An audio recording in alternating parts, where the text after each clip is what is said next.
From the BBC World Service, in association with ABC and Akashvani, this is Stumped.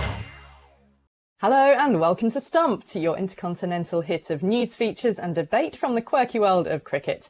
I'm Alison Mitchell in London, where I've been keeping a keen eye on the sale of stakes in the 100 teams. There is some big money flowing into the game, and exactly how it will all unfold in the future and the impact we'll wait to see. But there's a lot going on. It's all about the money, Ali. Hello, I'm Clint Wilden for the ABC in Perth. Filling in, of course, for Jim Maxwell. We've just had the awards night here for the Australian cricket. The Belinda Clark Award, the Allan Border Medal, the top individual honours here. Well done to Annabelle Sutherland winning her first Clark Award, and Travis Head, unsurprisingly, claiming his first AB medal. He couldn't be there, of course, because he's currently involved in action against Sri Lanka. And some other news, World Cup winner Marcus Stoinis has said that's it. He's retired from one-day international cricket to focus on T20. The Hulk is no longer there. What a shame in international cricket. I'm Charu Sharma for Akashvani. Delighted to be here at the wonderful Limeridian in Amritsar, the holy city up north in India, for a friend's daughter's wedding. But of course, cricket-wise, the Indian men seem to be right back on track after a rather weak opposition in the T20s. More on that later, Alison. But more significantly, the young Indian girls seem to be setting up for more victories in the senior section by winning the Under-19 World Cup. So a big up. Congratulations to the Indian girls. Well done. Yeah, that's a tremendous achievement for India's women. Bodes very well for the future there, that's for sure. Now, coming up, we are going to ask whether India men's head coach Gautam Gambhir is beating Brendan McCullum, the England coach, at his own game, after India's risk and reward approach paid off handsomely in that T20 series. And we will speak to the captain of the special Afghan women's 11. But first of all, well, the Aussies have well and truly sealed their position as the dominant force in the women's game after their unprecedented 16-0 clean sweep over England in the Ashes. The final match of the series, the one-off test at the iconic Melbourne Cricket Ground, saw Heather Knight's side beaten by an innings and 122 runs, with Australian leg spinner Alana King taking a fifer and finishing as the lead wicket taker in the series with 23. Beth Mooney's 100 meant she became the first Australian to score a century in all three formats of international cricket. Clint, this was a pounding of the highest order.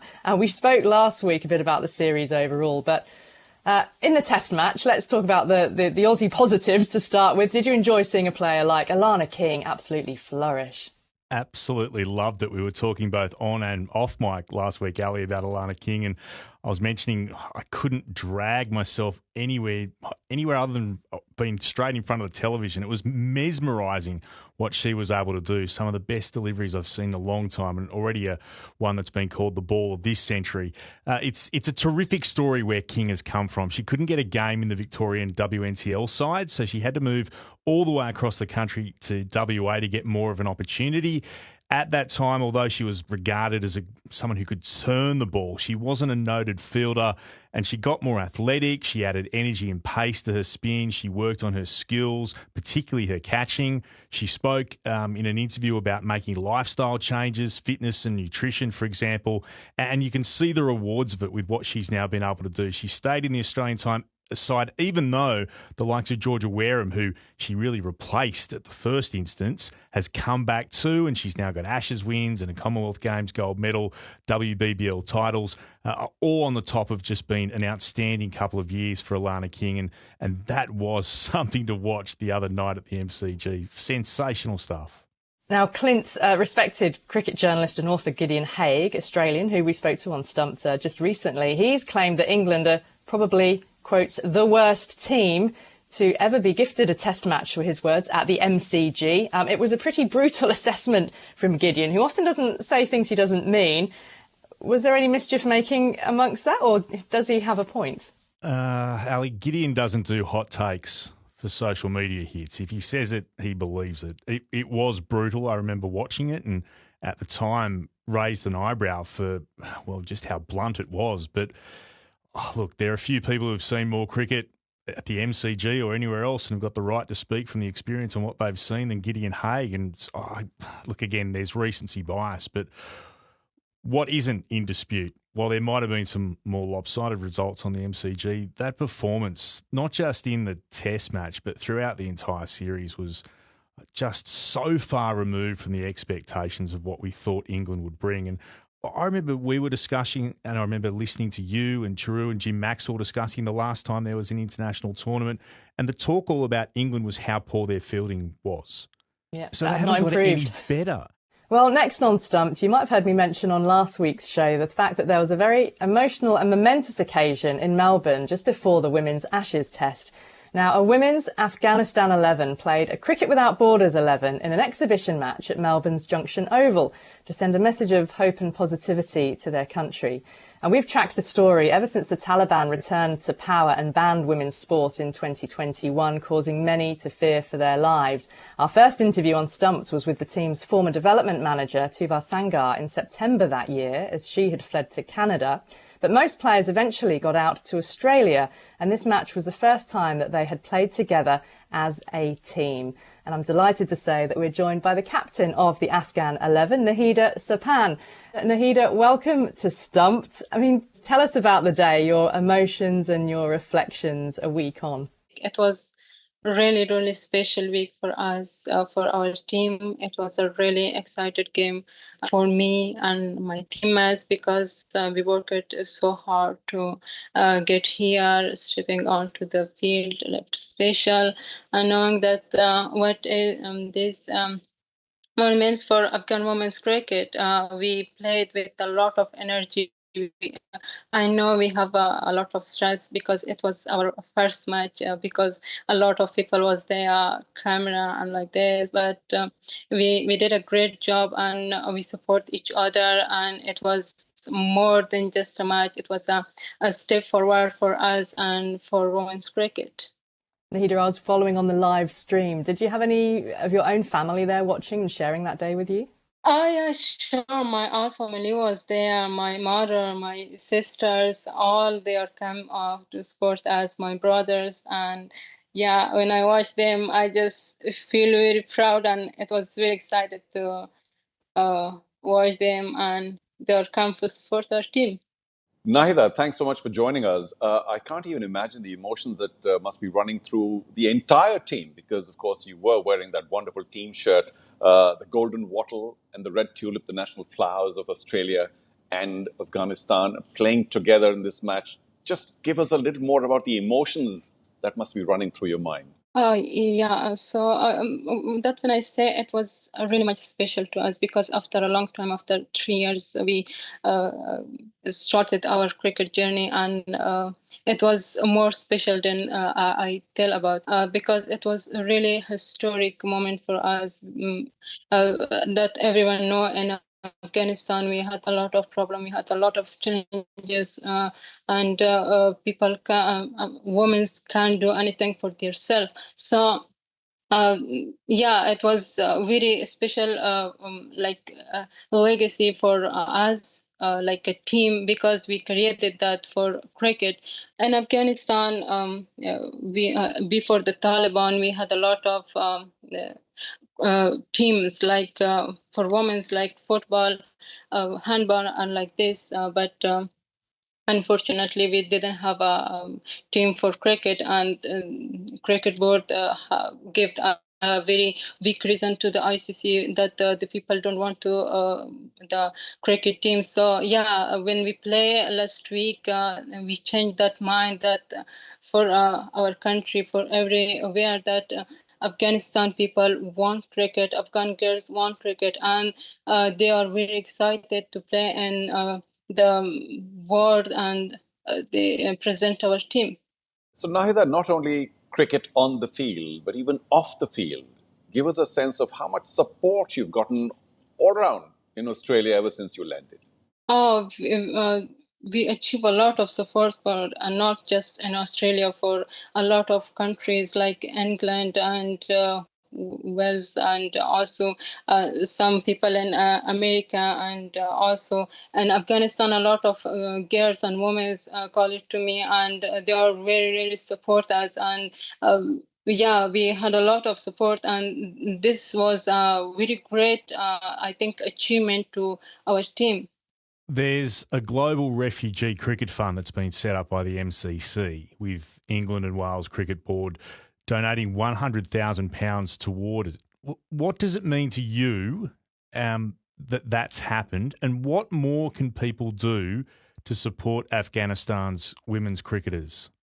I just want to say thank you so much for all the people who support us in this way, because I know it is really hard to us to continue this way without support and without um, any support for any side like ICC. But yeah, some community and some when you say a lot of people support us, and yeah, it is very special to us, because with this support we can continue our way, we can achieve our goal, we can continue we can create a very shiny future because we need more support, we need more matches, we need more camps, we need more travel for matches like this. I think this is really special to us that people support us. In the match, you played under the banner of the Afghan 11. Now, you wrote to the ICC last year asking for support to form a formal refugee team, and you didn't get any reply to that letter. Do you still hope that the ICC might support you in some way? ICC know about the situation in Afghanistan. ICC know about how girls is how challenges for girls to play their support and continue their normal life, because they're not allowed to go to the school, to go to the university. So sport is, I think, very big thing for them. So yeah, so I just want to ask to ICC how long you want to ignore Afghan girls in Afghanistan. Not like men's live in Afghanistan, million women also live in there and hope to play sport, hope to play cricket. So why you want to give our right to the cricket board for nothing? Why you don't want to give our right here? Because we are here, we are a player that we are contracted with cricket board, and ICC know about this. So sometimes this make me very hard, and because they are ignored every time the girls in Afghanistan, and they know about the situation in Afghanistan, and it's really, I think, like, sorry about this, but sometimes these things really hurt me, and sometimes it's We can hear the emotion in your voice, Nahida. Well, we should say that the ICC say they have set up a working group that was set up initially after the Taliban took over in 2021. They met with the Afghan government then, and the ICC say it is still keen to use its position and the sport of cricket to influence change in the country. Nahida, as regards the situation that is still in Afghanistan, there's politicians in England who are calling on the England men's team to boycott their upcoming Champions Trophy match against Afghanistan in protest at the Taliban regime. Do you think a boycott of men's cricket is a good idea? I think one of the biggest things we can do to help the Afghanistan women's cricket team is to put pressure on ICC and the Afghanistan Cricket Board to recognize us here, but not cancel the match with the men's team, because right now the focus should be on us, not the men's team. Because when we focus on the men's team, every country and also ICC will be ignore us, and they will be think about that how they can cancel the matches. So I think this will be good to the people think about us, not for the men's team. Nahida, thank you for sharing your reflections on the match and for expressing your thoughts so eloquently with us as well. Good luck going forwards, and we hope to watch you play another match before long. Hopefully, inshallah. Just support us, and don't forget us, because we need your support. This is very important to us to achieve your dream, to create, to continue this way, and present Afghanistan women's cricket team in the world platform. Nahida Sapan, who captained the Afghan 11 in the historic match at Junction Oval. Finally, on Stumped, it was meant to be a new era for England men's white ball side under the incoming coach Brendan McCullum. But it's India head coach Gautam Gambhir who's having the last laugh. India beat England 4-1 in their T20 series at home, with the final match a record T20 defeat for the tourists. India smashed 247. A jaw-dropping 100 from Abhishek Sharma, we'll come to him in a moment, with England bowled out for just 97 in only 10.3 overs in reply. A 150-run hammering. Charu, that last match was a particularly damning indictment for England and a real show of excellence by India. What did you make to that and the series as a whole? Well, it was a sort of a once-in-a-lifetime knock for Abhishek Sharma, without doubt. I mean, he just took the match away like crazy. And I'll have to say that I think his partnership with Travis Head in the IPL has meant a lot in his development as an absolutely fearless striker of the ball.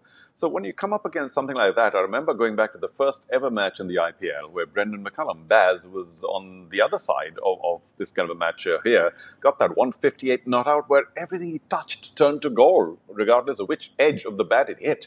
So these are once-in-a-lifetime situations. Abhishek did very well. What does happen towards the end of a tour, even something as short as this, in terms of the end of a series, should we say, one team tends to get a little tired, saying, well, we've lost it anyway.